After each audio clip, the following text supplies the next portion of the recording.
اعوذ باللہ من الشیطان الرجیم، بسم اللہ الرحمن الرحیم۔ مہر اسلامک ٹی وی کے سامعین و ناظرین، السلام علیکم ورحمۃ اللہ وبرکاتہ۔ آج ہم جو قصہ بیان کرنے جا رہے ہیں وہ حضرت موسیٰ اور حضرت خضر علیہ السلام کی ملاقات کا واقعہ ہے۔ حضرت سعید بن جبیر رضی اللہ تعالی عنہ سے مروی ہے کہ میں ابن عباس کے پاس بیٹھا ہوا تھا اور وہاں چند یہودی بھی موجود تھے، تو کسی نے کہا کہ اے ابن عباس، نوف نے کعب رضی اللہ تعالی عنہ سے نقل کرتے ہوئے کہا ہے کہ جو موسیٰ علم کی طلب میں سفر پر گئے وہ موسیٰ بن منشا تھے، نہ کہ موسیٰ بن عمران علیہ السلام۔ ابن عباس نے پوچھا کہ نوف واقعی ایسا کہتا ہے؟ پھر فرمایا کہ نوف نے جھوٹ کہا ہے۔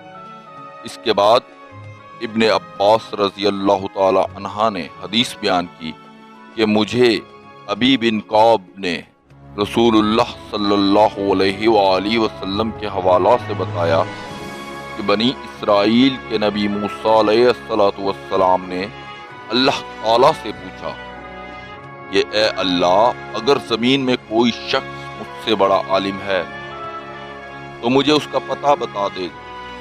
اللہ نے فرمایا کہ ہاں، میرے بندوں میں سے ایک بندہ جو آپ سے بڑا عالم ہے، اور پھر ایک جگہ بتائی اور اس سے ملاقات کرنے کی اجازت دے دی۔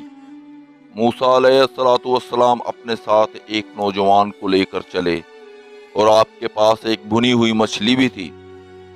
آپ سے کہا گیا جہاں یہ مچھلی زندہ ہو جائے وہاں آپ کا مطلوبہ ساتھی آپ کو مل جائے گا۔ موسیٰ علیہ السلام اپنے غلام کے ساتھ مچھلی لے کر چلتے رہے، یہاں تک کہ ایک چٹان پر پہنچے جہاں ایک چشمہ تھا جس کا نام آب حیات تھا۔ اس کی خصوصیات یہ تھی کہ جو اس کا پانی پی لیتا وہ ہمیشہ زندہ رہتا، اور اگر وہ پانی کسی مردہ پر پڑتا تو وہ زندہ ہو جاتا۔ چنانچہ جب وہ دونوں حضرات وہاں ٹھہرے اور پانی مچھلی سے لگا تو وہ زندہ ہو گئی اور اس نے اس سمندر میں اپنا راستہ بنا لیا، لیکن موسیٰ علیہ السلام کو پتہ نہ چلا اور وہ آگے چلے گئے۔ جب وہ اس جگہ سے ایک مرحلہ آگے بڑھے تو موسیٰ علیہ السلام نے اپنے غلام سے کہا، ہمارا کھانا لاؤ، اس سفر میں بہت تھکاوٹ ہو گئی ہے۔ غلام کو اس وقت ساری بات یاد آ گئی۔ اس نے کہا، جب ہم چٹان کے پاس ٹھہرے تو اس وقت مچھلی نے سمندر میں راستہ بنا لیا تھا اور میں یہ بات آپ کو بتانا بھول گیا، اور یہ بات شیطان کی طرف سے تھی۔ حضرت ابن عباس رضی اللہ تعالی عنہ فرماتے ہیں، موسیٰ علیہ السلام واپس لوٹے، یہاں تک کہ اس چٹان کے پاس پہنچے۔ وہاں ایک شخص کو دیکھا جو چادر اوڑھ کر لیٹا ہوا ہے۔ موسیٰ علیہ السلام نے سلام کیا، اس نے جواب دیا اور پوچھا کہ آپ کون ہیں؟ آپ نے کہا، موسیٰ بن عمران ہوں۔ اس نے پوچھا، بنی اسرائیل والے موسیٰ؟ فرمایا کہ ہاں۔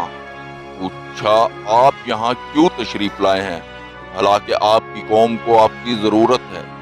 موسیٰ علیہ السلام نے فرمایا، آپ کے پاس رہنمائی کا علم حاصل کرنے کے لیے آیا ہوں۔ خضر علیہ السلام نے کہا، آپ میرے ساتھ صبر نہیں کر سکتے۔ اس کی وجہ یہ تھی کہ خضر علیہ السلام کو اللہ تعالیٰ نے کچھ غیب کی باتیں بھی بتائی تھی۔ موسیٰ علیہ السلام نے کہا، کیوں نہیں، میں آپ کے ساتھ صبر کروں گا۔ خضر علیہ السلام نے کہا، آپ اس چیز پر کیسے صبر کر سکتے ہیں جس کی پوری حقیقت کا آپ کو علم ہی نہیں؟ حضرت موسیٰ علیہ السلام نے عرض کیا کہ انشاءاللہ آپ مجھے صبر کرنے والوں میں پائیں گے، اور میں آپ کے حکم کی نافرمانی نہیں کروں گا، اگرچہ مجھے ایسی بات نظر آ جائے جو میری طبیعت کے مخالف ہو۔ خضر نے کہا، اگر آپ میرے پیچھے چلنا چاہتے ہیں تو مجھ سے کسی چیز کے بارے میں سوال نہ کیجیے گا یہاں تک کہ میں خود اس کی حقیقت آپ کو بتاؤں۔ پھر دونوں سمندر کے کنارے چل پڑے، لوگوں سے ملتے رہے اور کشتی وغیرہ تلاش کر رہے تھے۔ اچانک ان کے پاس سے مضبوط اور نئی کشتی گزری۔ اس سے پہلے ان کے پاس سے ایسی مضبوط اور خوبصورت کشتی نہیں گزری تھی۔ انہوں نے کشتی والے سے درخواست کی کہ ہمیں بھی سوار کرے۔ انہوں نے ان دونوں کو سوار کر لیا۔ جب دونوں کنارے کے قریب ہو گئے اور حادثہ وغیرہ سے مطمئن ہو گئے تو خضر علیہ السلام نے اس کا ایک تختہ نکالا اور اسے کنارے پر لگے ہوئے تختے سے مار کر نکال دیا۔ پھر اس پر تختے رکھ کر جوڑنے لگے۔ اس عمل کی وجہ سے کشتی کی خوبصورتی میں کمی واقع ہو گئی۔ یہ دیکھ کر موسیٰ علیہ السلام نے فرمایا کہ اس سے زیادہ نامناسب کام کیا ہوگا کہ آپ نے اس کا تختہ نکالا تاکہ کشتی والے غرق ہو جائیں۔ یہ تو بہت نامناسب فعل ہے، یعنی انہوں نے ہمیں سوار کیا اور اپنی کشتی میں ٹھکانہ دیا، اور سمندر میں اس جیسی کوئی کشتی بھی نہیں، پھر آپ نے اسے کیوں پھاڑ ڈالا؟ خضر علیہ السلام نے فرمایا، میں نے تمہیں کہا تھا تم میرے ساتھ صبر نہیں کر سکو گے۔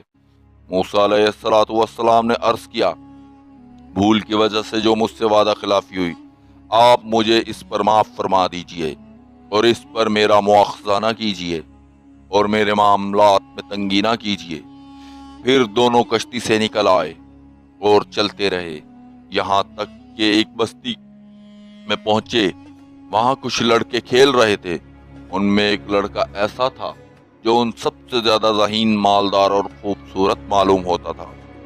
خضر علیہ السلام نے اسے پکڑا اور ایک پتھر لے کر اس کے سر پہ مارا، جس کی وجہ سے اس کے سر پر چوٹ لگی اور وہ مر گیا۔